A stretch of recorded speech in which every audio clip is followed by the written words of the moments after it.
ನನ್ನ ಮಗಳು ಯಾವತ್ತ ಕಾಯ್ತದ ಮಾರ್ದು ನೆಕ್ಸ್ಟ್ ಮಾತಾಡುವ ಭಾಗ್ಯದ ಮುರಳ ಮಾತಾಡಿ ರಾಮಮೂರ್ತಿ ಎಲ್ಲ ಮುಗಿ ಮಾಲ್ಯ ಆಯ್ತು ಸರ್ಕಾರ ಉತ್ತರ ಕೊಟ್ಟಿದೆ ಅಲ್ಲ ಮಾಲ್ಯ ಚರ್ಚೆಗೆ ಮಾಡಿ ನಮ್ಮ ಮಂತ್ರಿಗಳಿಲ್ಲ, ನಮಗೆ ಅವಕಾಶ ಕೊಡಬೇಕು. ಭಾಗೀರಥಿ ಮುರಳ ಮಾತಾಡಿ, ಇಲ್ಲದ ಮತ್ತೆ ನಾಳೆಗೆ ಜನ ಮತ್ತೆ ಅವಕಾಶ ಸಿಗುದಿಲ್ಲ. ಮಾತಾಡಿ ಬೇಗ, ನೀವು ಆ ಕಡೆಗೆ ನೋಡ್ಬೇಡಿ, ಮಾತಾಡಿ ಮಾತಾಡಿ. ಮಂತ್ರಿ ಉತ್ತರ ಕೊಡ್ತಾರೆ ನಿಮ್ಗೆ. ಹೆಸರು ಕರೆದಿಲ್ಲ, ನಮ್ಮ ಸೀನಿಯರ್ ಅಲ್ಲ, ಸಾಧ್ಯ ಇಲ್ಲ ಅವಕಾಶ ಕೊಡ್ಲಿಕ್ಕೆ. ನಾಳೆ ಎಲ್ಲ ನೋಡಿ, ನೀವು ಸೀನಿಯರ್ ಮಂತ್ರಿಗಳಿದ್ದೀರಿ, ಮಾಜಿ ಮಂತ್ರಿಗಳು ಸೀನಿಯರ್ ಮೇಲೆ ನಾಳೆ ಎಲ್ಲಾ ಕಾಲಿಂಗ್ ಅಟೆನ್ಷನ್ ಕೂಡ ಇದನ್ನೇ ಹೇಳ್ತಾರೆ, ಅದನ್ನು ಬದಲಾವಣೆ ಮಾಡಿ ಅಂತ ಹೇಳಿ ನೀವು ಇನ್ನೊಂದು ಅರ್ಜಿ ಕೊಡುವ ಸರ್, ಇನ್ನೊಂದು ಅರ್ಜಿ ಕೊಡುವ. ತಾವು ಮಾಜಿ ಉಪಮುಖ್ಯಮಂತ್ರಿ, ಕಲಾಪ ಹೇಗ್ ನಡೀತೇವೆ ಈಗ ಅವರೆಲ್ಲ ಸಚಿವರು ಇರಲಿಲ್ಲ, ಕೇಳಿದ್ರೆ ರೂಪದಲ್ಲಿ ಕೊಡಿ ಅಂತ ಇದ್ದಾರೆ, ಕೊಡ್ತಾರೆ, ರೂಪದಲ್ಲಿ ತಂದ್ಬಿಡಿ ಅಷ್ಟೇ.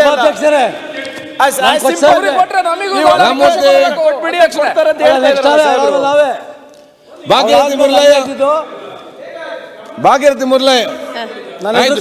ಚರ್ಚೆ ಮಾಡು. ಭಾಗೀರಥಿ ಮಾತಾಡಿ, ಈಗ ಭಾಗೀರಥಿ ಮುರಳ ಮಾತಾಡಿ.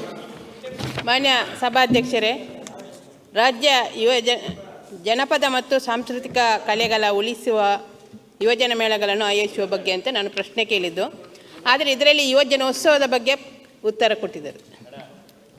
ಓಕೆ, ಮಾನ್ಯ ಸಭಾಧ್ಯಕ್ಷರೇ, ತಮ್ಮ ಪ್ರಶ್ನೆ ಕೂಡ ಯುವಜನ ಮೇಳಗಳನ್ನು ಆಯೋಜಿಸುವ ಬಗ್ಗೆ ಅಂತ ಕೇಳಿದ್ದೀರಿ.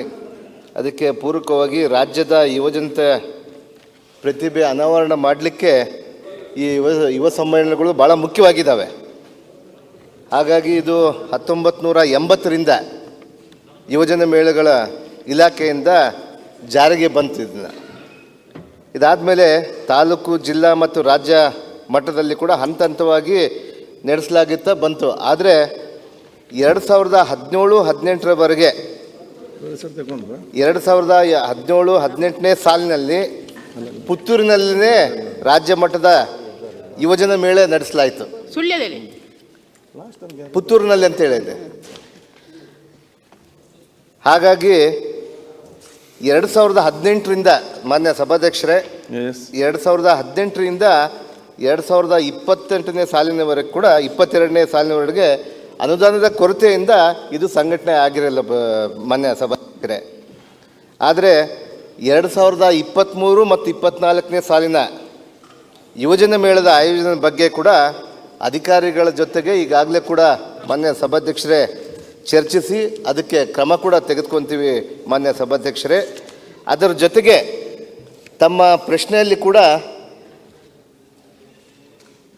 ಮಾನ್ಯ ಕ್ರೀಡೆ ಮತ್ತು ಈಗಾಗಲೇ ಕೂಡ ಬುಡಕಟ್ಟಿನ ಜನಪದಗಳ ಕಲೆಗಳ ಬಗ್ಗೆ ಕೂಡ ತಾವು ಕೇಳಿದಿರಿ. ಆ ಪ್ರಶ್ನೆಯಲ್ಲಿ ಕೂಡ ಅದಕ್ಕೆ ಉತ್ತರವಾಗಿ ಕೂಡ 2023-24ನೇ ಆಯೋಗದಲ್ಲಿ ಕೂಡ ಈಗಾಗಲೇ ಕೂಡ ರಾಜ್ಯ ಸರ್ಕಾರದ ರಾಜ್ಯ ಜನಪದ ಕಲೆಗಳನ್ನು ಉಳಿಸ್ಲಿಕ್ಕೇ ಕೂಡ ಕೊಪ್ಪಳ ಮತ್ತು ರಾಮನಗರ ಜಿಲ್ಲೆಯಲ್ಲಿ ಜನಪದ ಲೋಕ ಸ್ಥಾಪನೆ ಕೂಡ ಈಗಾಗಲೇ ಕೂಡ ಮಾಡಿದ್ದೀವಿ ಮಾನ್ಯ ಸಭಾಧ್ಯಕ್ಷರೇ. ಇದಕ್ಕಾಗೇ ಬುಡಕಟ್ಟು ಸಮುದಾಯದ ಕಲಾ ಪ್ರತಿಭೆಗಳನ್ನು ಉಳಿಸ್ಲಿಕ್ಕೆ, ಬೆಳೆಸಲಿಕ್ಕೆ, ಪ್ರೋತ್ಸಾಹ ಮಾಡಲಿಕ್ಕೆ ಕೂಡ ಈ ಆಯೋಗದಲ್ಲಿ ಕೂಡ ನಾವು ಈಗಾಗಲೇ ಕೂಡ ಹಣವನ್ನು ಇಟ್ಕೊಂಡಿದ್ದೀವಿ.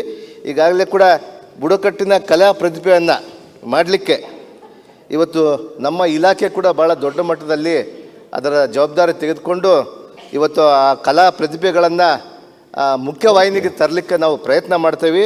ಅದರ ಜೊತೆಗೆ ಇಲ್ಲಿ ಮಾನ್ಯ ಮಾಜಿ ಉಪಮುಖ್ಯಮಂತ್ರಿಗಳೇ ಸಿನಿಮಾ ರಂಗದವರು ಇದ್ದಾರೆ, ಹಂಗೆ ನಮ್ಮ ಮುನಿರತ್ನಣ್ಣ ಸೀಮಿತವಾಗಿ ಅಲ್ಲಲ್ಲ, ಏನಂದ್ರೆ ಅವ್ರು ಸಿನಿಮಾ ಮಾಡ್ತಾ ಇದ್ದಾರೆ. ನಮ್ಮ ಕಲಾ ಪ್ರತಿಭೆಗಳು ನಮ್ಮ ಬುಡಕಟ್ಟಿನ ಸಮುದಾಯವನ್ನು ಅದರಲ್ಲಿ ಕೂಡ ಭಾಳ ಒಳ್ಳೆ ಹಾಡುಗಾರರಿದ್ದಾರೆ, ಅವ್ರನ್ನು ಕೂಡ ಸಿನಿಮಾ ರಂಗಕ್ಕೆ ತೊಗೊಂಬರ್ರಿ ಅಂತೇಳಿ ಮಾನ್ಯ ತಮ್ಮ ಮೂಲಕ ತಮಗೆ ಕೇಳ್ಕೊತಾ ಇದ್ದೀನಿ ನಾನು. ಸಭಾಧ್ಯಕ್ಷರೇ, ನಿಮಗೆ ಗೊತ್ತಿದೆ ನಮ್ಮ ಜಿಲ್ಲೆಯಲ್ಲಿ ಯುವಜನ ಮೇಳಗಳು ಎಷ್ಟು ಅವಶ್ಯಕ.